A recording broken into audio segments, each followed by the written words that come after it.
Okay, guys, welcome back. Welcome back, and this is a big one. This is a situation where we are going to be talking about week 32, I believe. Week 32, and this is going to be a big one for Arsenal. And not just for Arsenal, for every single club in the running, for every single club that is trying to be the Premier League champion, for every single club that is trying to stay off or stay out of the relegation battle. This is going to be an important week. This is the week where things are going to get tightened. This is the week where things are going to get really, really interesting. And so, you guys need to buckle up because we are going to be talking about these games right here. We're going to be giving you guys a rundown of the entirety of a preview with all the 10 games that we are going to watch over the weekend. We have already seen, let's go back a little bit so you guys can absolutely see. We have already seen West Ham do a big one against Wolves. They absolutely stepped up in a game that they absolutely had to win because Wolves, we already know, mathematically are going down, I believe so. But we are going to be seeing with West Ham, just like that, it's going to be a battle of who wants it more to stay in the Premier League. Just like you see, West Ham have absolutely stepped up and given themselves the best possible result that they could have gotten in this game. 4-0 win against Wolves. And then we are going to be going to talk about the Arsenal versus Bournemouth because it is going to be an interesting game. And that game is so interesting because we all can see with our two eyes how Arsenal have been when it comes to form and how Bournemouth are when it comes to form. And we need to absolutely make it understandable. We need to make you understand that Arsenal are in a situation right now where they cannot drop points. We saw them go back to back losses in the Carabao Cup and in the FA Cup, and then they bounced back against Sporting in the Champions League with a 1-0 win in the dying minute. They did not play well against Sporting, might I add. And now they are coming to face a Bournemouth side that are very difficult to beat right now. And so that's what we are going to be talking about. We're going to be going through every single Premier League match, every single one. Arsenal versus Bournemouth, Brentford versus Everton, Burnley versus Brighton, Liverpool versus Fulham. We are going to go all the way to Manchester United versus Leeds. That game I can't really wait for. So, without further ado, guys, let's get it started. Sit back, relax, and let's absolutely get this shit going. First things first, versus Arsenal versus Bournemouth. This is going to be a tough one. It's going to be a tough game. You get? It's going to be a tough game. It is going to be a game where we start from the top with Arsenal. This isn't just another game. This is straight up pressure for Arsenal. Arsenal are leading the league. Injuries are creeping in slowly but surely. Every game now would feel like a final for Arsenal because there is, and here is the reality. If Arsenal don't score early, doubt will creep in. If Arsenal absolutely allows Bournemouth to score early, that Emirates Stadium will start boiling over like hot water or hot grease pouring into a situation that you would not like. That is one thing Arsenal need to do. They need to come into this game, be so confident, put them to sleep as quick as possible because the longer the game goes on, the more doubt the Arsenal fans are going to see. Because the truth about it is, if you speak to any Arsenal fan right now, you will find and you will feel nervousness that they are carrying with them. They feel that this is all going to collapse. The moment they blink, they feel that this whole situation is going to fall down crumbling. And that is what they are hoping would not happen. And so, if you allow Bournemouth gain confidence in this game moving forward, you are in trouble. You are in big trouble, my friend. And so, we absolutely, Arsenal need to win this game and win it comfortably. And then for Bournemouth, they don't really beat you, they just frustrate you. After losing Semenyo in January, Bournemouth have gone through multiple games just drawing. And Arsenal cannot, I repeat, cannot even take a draw in this situation based on where they are in the table right now as we speak. Based on where they are in the table right now as we speak, if my math is mathing well, we are looking at 9 points difference, 61 versus 70. 9 points, yes, 9 points difference, 61 versus 70, with a game in hand, by the way, with a game in hand. And so Manchester City still have the opportunity to catch Arsenal, especially because they face Manchester City in the next game. And so it is crucial that Arsenal absolutely defeat Bournemouth today. If they do not, that would be a problem. You understand? That would be a problem. We have already seen the slip up. We have seen the slip up with Wolves. You get? We have seen them bounce back with Tottenham Hotspur. You get me? We have seen them beat Chelsea, Brighton, and Everton. But one thing is for sure too. We have seen Bournemouth go into games and frustrate the living crap out of an attacking side. West Ham had the best situations. It was nil-nil. Sunderland, there was no way. Brighton, there was no way. Burnley, there was no way. And against Manchester United, we all thought we were going to win that game, but it did not work out. So the key players that we are going to watch out and we are going to call out in this particular game, one thing is Victor Yokeresh. Victor Yokeresh absolutely have to come out and show that this is the moment that they brought him here for Arsenal.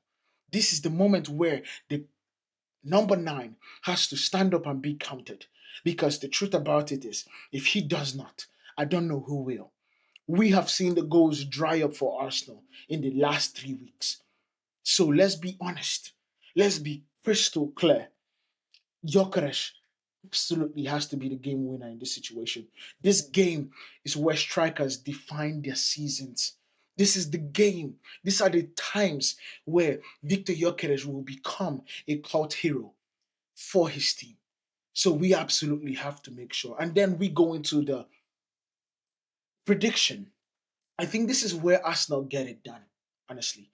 I think this is where Arsenal get it done. It won't be comfortable, but I believe it's going to be a 2-0 win to Arsenal. And of course, it's going to be from set pieces of some sort or from a penalty of some sort. You understand? I believe it's going to be that. I believe Arsenal win this situation. And if I'm going to be right in any situation, I hope it's this situation because I want Arsenal to win this league. I truly do. I don't want to hear any single word from Manchester City fans. I really don't. You understand? I really don't. But it could be a situation where City catch up with them and it makes it really interesting at the end of the season. Maybe that would be a better situation for neutral fans than Arsenal just walk away with it and run away with it. So let's go into the next game, and the next game is going to be. Let's see. The next game is going to be Brentford versus Everton. Brentford versus Everton. You understand? Brentford versus Everton. I don't think this one is such a big game to be talking about for the most part, but I think this is a game that absolutely defines who is going to be in Europe. You understand? Everton and Brentford have played so well so far. So well so far. We are looking at Everton at 8th place and Brentford at 7th place. You understand? What we are seeing right now in the Champions League with these blue markings here is Champions League, Champions League, Champions League, Champions League, Champions League for 5 places. And then we have the Europa League right here, which is also Europe. And then I think we are going to be then having a Conference League in the 7th place. I believe that would be the case. If I'm not mistaken, you guys absolutely call me out on the comments and tell me the right thing in that situation. However, this gives me an understanding because you look at Chelsea's points right here. Chelsea are 48 points, while Liverpool are 49. You understand? I'm talking about Everton and Brentford are not even content with being in the Conference League or in the Europa League. They have the opportunity, dare I say it, to be in the Champions League. You understand? Brentford, dare I say it, has the opportunity to jump into the Champions League positions. If they win against Everton, You understand? And Chelsea loses against Manchester City, which we are going to cover next. And of course, Liverpool lose against Fulham. This is a lot of ifs. I understand the ifs are absolutely carrying like Atlas. However, if everything falls into their place, Brentford at the end of this weekend could be in a better position to be fighting for the Champions League in week 34. You understand? In week 33, 34, they might be in a better position to be fighting for the Champions League than the likes of Everton, Chelsea, or Liverpool. That is how important this game is. Everton versus Brentford. You understand? That is how important this particular game is. And it's absolutely critical for them. It is absolutely critical. And the key part about this situation that I need you guys to understand, the key players I'm going to be watching will be the likes of Njai. Njai, absolutely dogs. Njai would be one of my favorite players to come out of this Everton side. I truly believe that dude is magnificent. The way he plays football, the ability to just be a dogged man amongst boys. 15 goals for Everton, I believe, 3 assists. Is it 15 goals this season? It just might be. I truly believe this dude is amazing. You understand? I think he is definitely going to be the player to be the main man in that game against Brentford. And of course, for Brentford is no other than Igor Thiago, someone that just got his first goal for Brazil, and he is absolutely feeling amongst the moon itself. He is Artemis 3 at this point. He is feeling among the moon. He is doing the Oba dance. You get me? He has been in the Premier League, has been a destroyer, and he has been a conqueror of defenses. With 19 goals and 1 assist, the dude has absolutely showed up and done the job for Brentford. And so he's definitely going to be the key guy in this situation. You get me? So Everton and Brentford is going to be a tough one, honestly. I don't know what I would predict it, but if I was to guess, if I was to be a guessing man, I think this game is going to be a draw because I don't think David Moyes would want Brentford to win this game, and I believe Everton has just as much quality as Brentford to make this game as difficult as they want to be. You understand? So I believe this game is going to end in a 1-1 draw. You get me? 1-1 draw. Now, with Burnley and Brighton.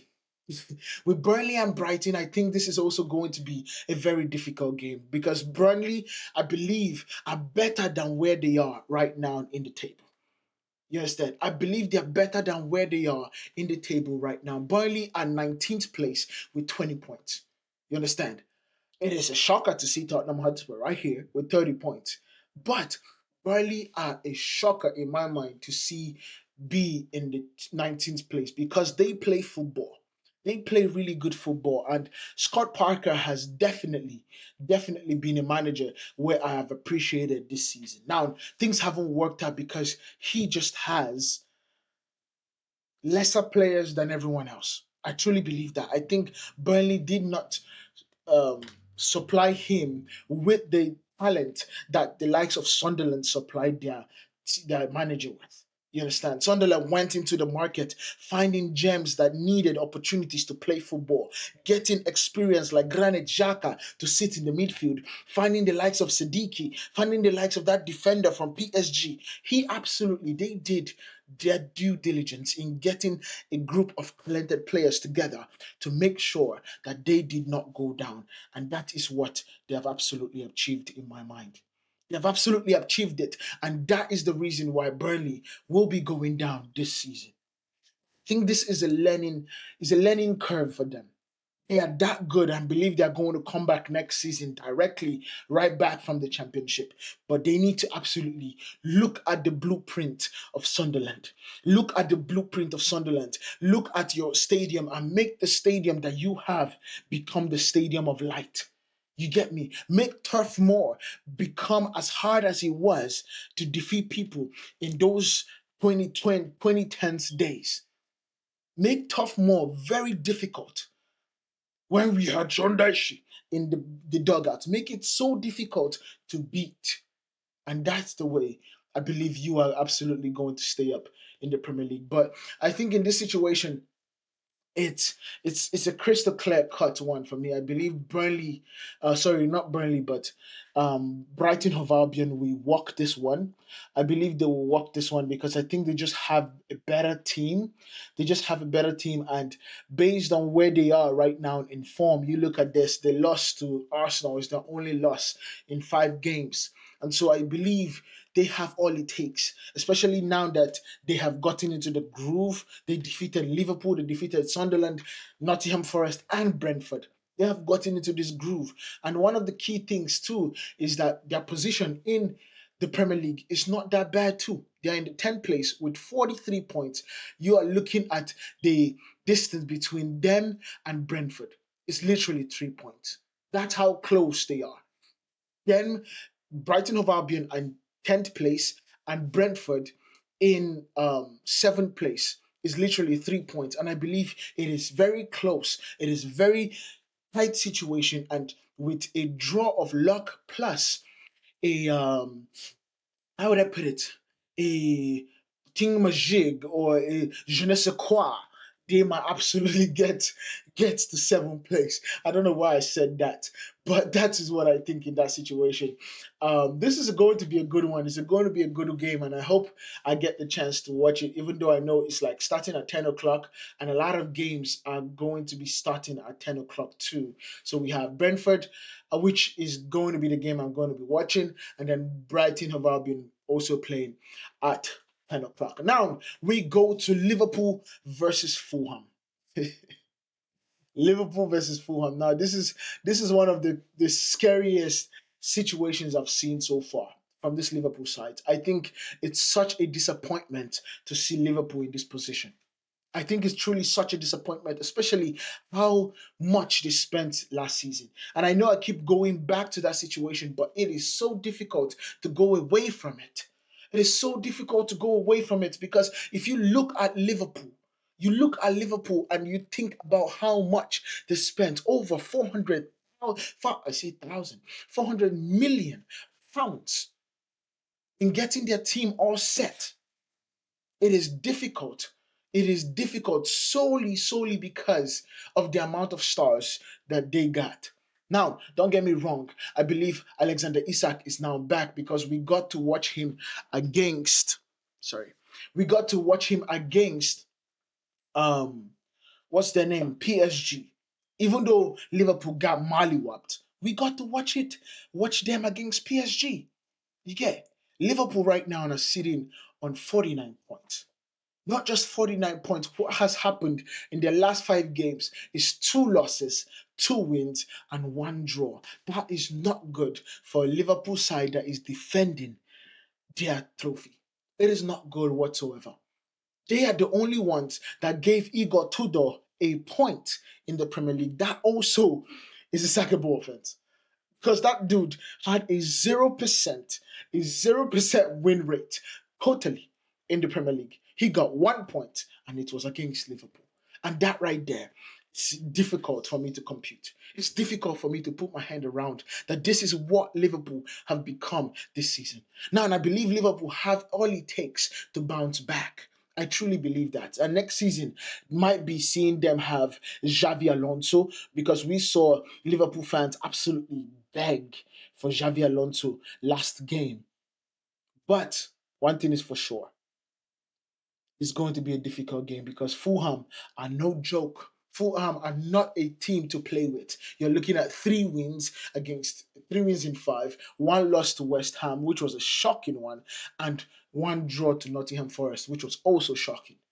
Also shocking because these two teams were battling for relegation, but I also get it. Fulham are comfortably in a position where they don't have to worry about relegation, but now they have to be looking towards getting a European position. They are ninth place, 44 points, 2 points away from Everton, and literally 2 points away from Everton and Brentford. And how many points? 4 points away from Chelsea. That is how close that they are in terms of Fulham. And so they absolutely have to do their best to win this game. And if they win it, it makes things a lot better for me because, woo, would I come here against after the game and absolutely laugh at Liverpool? Now let's go into the next one. We are looking at Crystal Palace, and we are going to run through this one because I believe this is going to be an easy game, and I mean it for Crystal Palace. I think Newcastle have gotten are in a situation right now where things are just difficult. Things are just so difficult for Newcastle right now, based on how much these players look tired, based on how much these players are absolutely in the bed. We saw the beautiful, amazing performance that they did with 10 men against Manchester United. But look at this five. Look at this 5 games right here in terms of form. We're looking at loss to City, loss to Everton, win to United, win against Chelsea, which was a shocker, especially against Chelsea, and loss to Sunderland. That is just a devastating fact. It's just a devastating thought. But then you also look at Crystal Palace in the Premier League. They have not been doing well. But the key part about Crystal Palace is that in the Europa League, they are one of the best teams in the Europa League right now as we speak. They are that lethal. They are that good. Ismaili Assar. I need to call his name. We need to understand how much of a good season this guy is having right now. I need to highlight him. Where is he? Number 7 for Crystal Palace. We are looking at 25 goals in all appearances, if I'm not mistaken. Or is this all his is this just the season? No, it can't just be this season. The dude has done so well. Okay, 7 goals this season, 7 goals this season, and I think it was all season that is in 25, I believe so. But 7 goals this season, and it's just been amazing. He's just been amazing, especially in when you're talking about the Europa League. This is the highest goal scorer for Crystal Palace right now. Now, don't get me twisted. They still have the guy, the one and only Jean-Philippe Mateta. They still have the one and only Jean-Philippe Mateta. Let me go find them because Jean-Philippe has, of course, he left and he was thinking he was going to AC Milan, but it did not work out well. He was thinking he was going to AC Milan, but it did not work out well. Right now, this dude, 8 goals. 8 goals. Absolutely amazing. Absolutely amazing. And it has been that ridiculous. But don't get me wrong, it's going to be a tough game for for Newcastle. Like I said, they of course have the likes of Anthony Elanga that coming off the game against Barcelona is highly motivated. William Osula, the moment against Manchester United was absolutely ridiculous. Anthony Gordon with how many goals this season? He has been playing so well for them right now. We're seeing 6 goals and 2 assists in the Premier League season with a 31 goal for Newcastle. So he has been playing well for them. But majority of his goals have come from penalty, but that is not any reason to kind of scoff him off because you have a penalty and it's your job to put it in the back of the net. If you don't put it in the back of the net, well, it's your business. So that is that with them. I think it's going to be a Crystal Palace win, but you guys tell me in the comments what you guys think about this situation.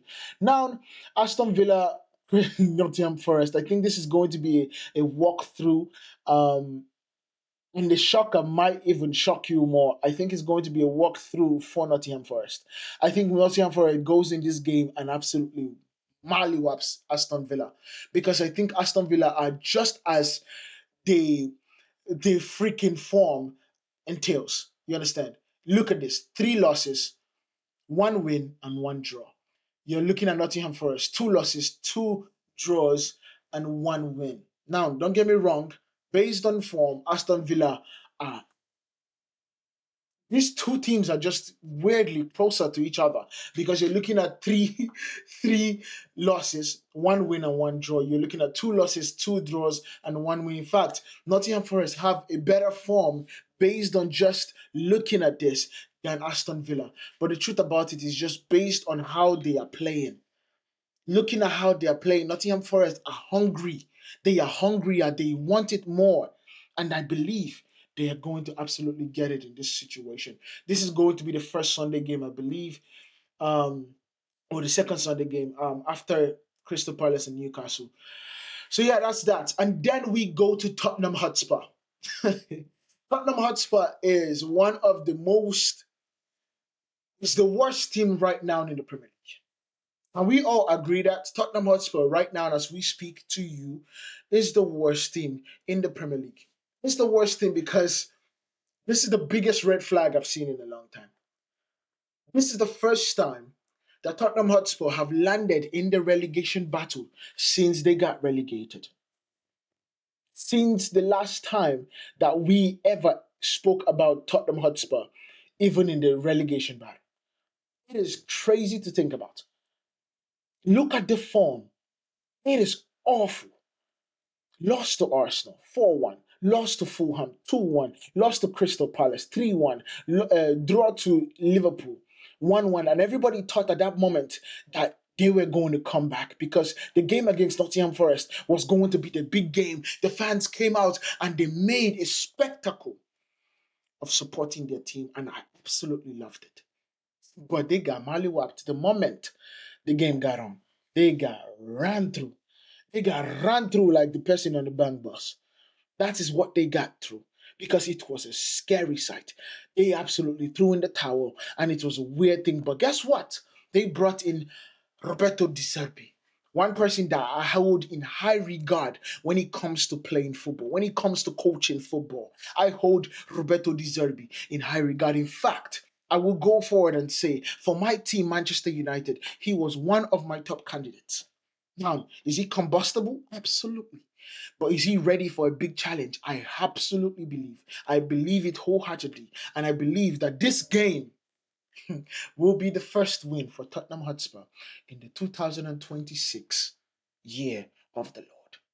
I believe that. I believe it's going to be the first win for Tottenham Hotspur in this 2026. And it's going to come in a shocking way. It's going to come in a shocking way because Dominic Solanke, if he's going to play this game, I believe is going to absolutely give us his Jujutsu Kaisen situation, celebration. I believe it's going to be that. And I believe they're going to play better. They're going to have slips in moments, but they are going to play better. Now, it's a little bit scary because they are going to the Stadium of Light. It's a very difficult place to play. It's a place where usually teams do not defeat Sunderland. And it's a hard thing.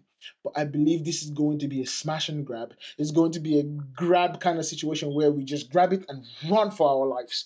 That is what Tottenham Hotspur are going to do. And they're going to get out of this relegation battle, putting West Ham back into that 18th spot.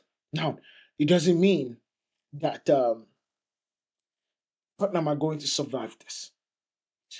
Now that I'm actually thinking about this, I think it might be a difficult one for Tottenham. I think Tottenham will actually lose this 1-0 to Sunderland, but we'll see. We'll see. It just might get worse. We just might get worse. I think I will stick with Tottenham winning their first game. I think I'm going to stick with that. I believe so. So let's stick with 1-0 Tottenham Hotspur against Sunderland. They win at the Stadium of Light. Now let's go into the next one. This is Chelsea versus Manchester City. It is going to be one of the biggest games in this league right now. It is Esteval versus Haaland. You get me? It is João Pedro versus Haaland. It is every Chelsea person, every Chelsea team versus Haaland. That is what it's going to be.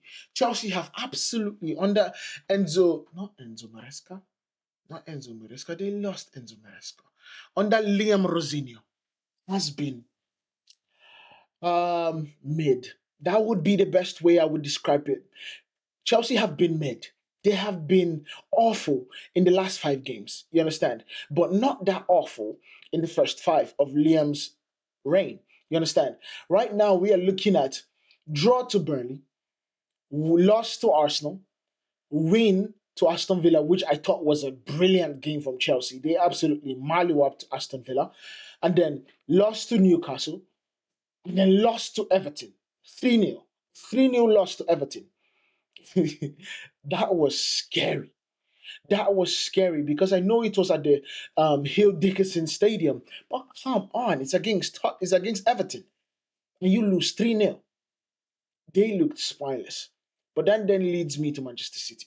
Manchester City are absolutely having, and they're getting to a moment where they are absolutely dangerous. Now, don't get me wrong, they made a pig's meal after um, drawing to Nottingham Forest and drawing to West Ham, two relegation sides, which allowed Arsenal go a little bit further than I expected or wanted them to be at this time of the season. But Manchester City have just come off winning against Arsenal in the Carabao Cup final and then come off winning against Liverpool 4-0 in the FA Cup quarterfinals. So they are on form. They are just getting into the moment that they kick on to see if they can catch Arsenal and win the Premier League title. But one thing is for sure, I think Chelsea are going to lose this game. Erling Haaland is fine and he's kicking his 22 goals and counting, and he is going to make it 24, with Haaland scoring 2 goals against Chelsea. Chelsea will try to press, they will try to press, but Manchester City will just be better than them. And his game is going to end 3-1 to Manchester City. I believe Haaland scores 2 goals, and then you basically get a goal from Anton Semenyo, the Ghanaian egg-eating brother. And then we move to the greatest, biggest, largest.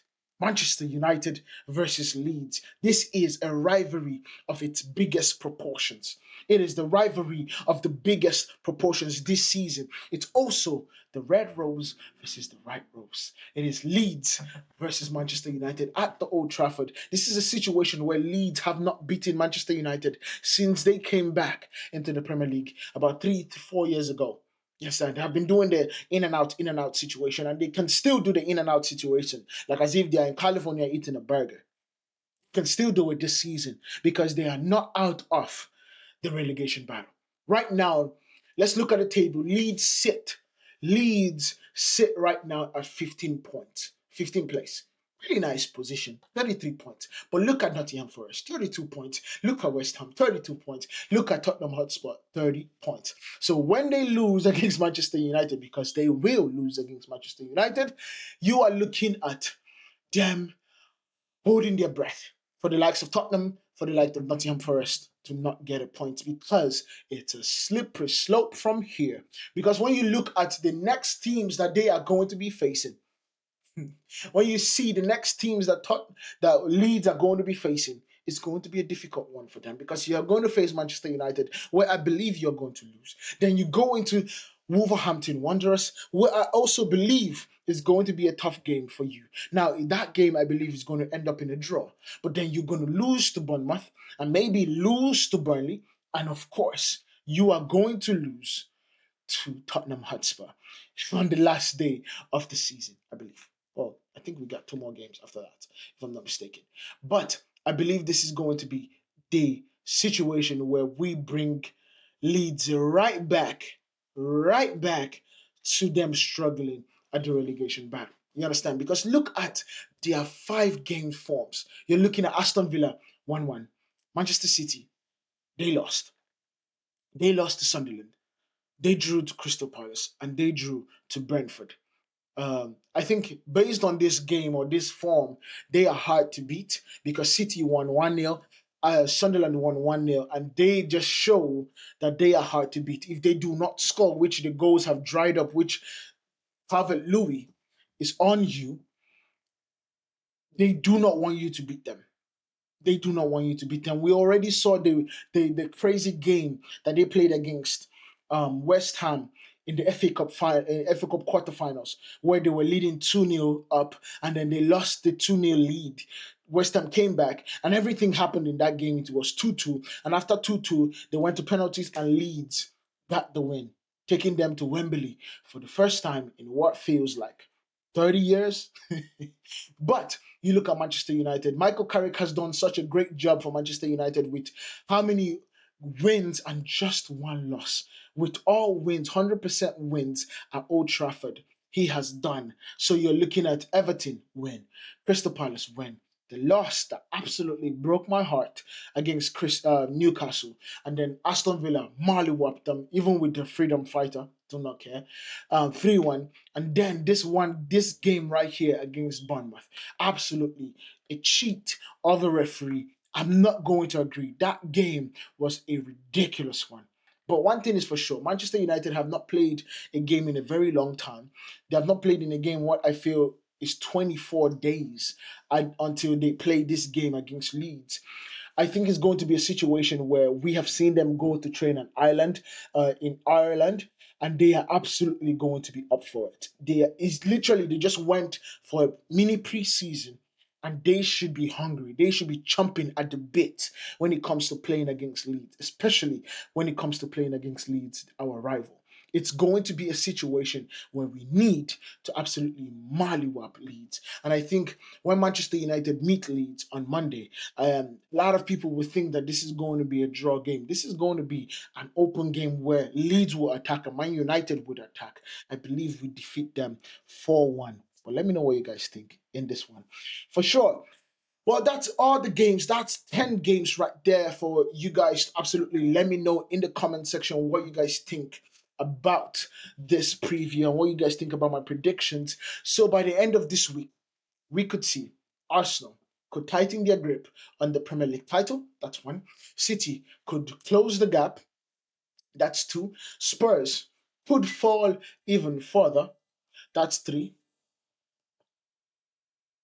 I don't know what that was. And then the table could completely shift. So let's absolutely be careful about what is happening.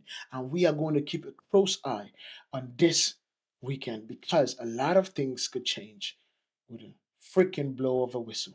Let me know what you guys think about this down in the comments. Make sure you guys hit that like button, hit the follow button, and this is where the season decides itself.